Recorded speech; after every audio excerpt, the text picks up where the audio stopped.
Hello everyone. The information I'm about to share comes directly from the technicians who work every day repairing appliances at this well-known shop. So don't worry, we're going to get this sorted out. If your Maytag oven suddenly shows the F1-L code, don't panic. It's not the end of the world. At the shop, we've seen several units with this same error, and we've also checked forums and customer feedback to better explain what it really means and how to fix it without making things complicated. When F1-L appears, the oven is basically saying there's an internal communication problem, usually between the control board and the sensors. What the oven does is protect itself. It locks out operation until everything is working properly. Many customers come in pretty concerned, telling us things like, "I try to turn on the oven and F1-L shows up right away.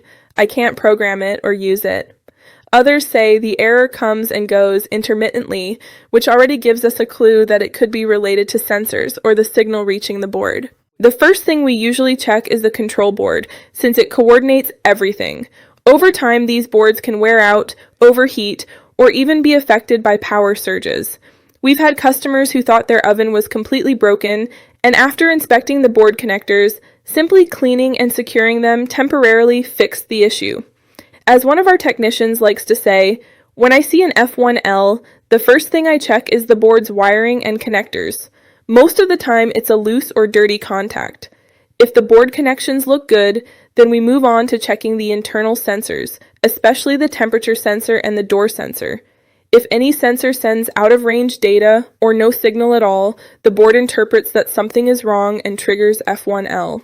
Many customers have told us that after replacing a temperature sensor, their oven started working again immediately.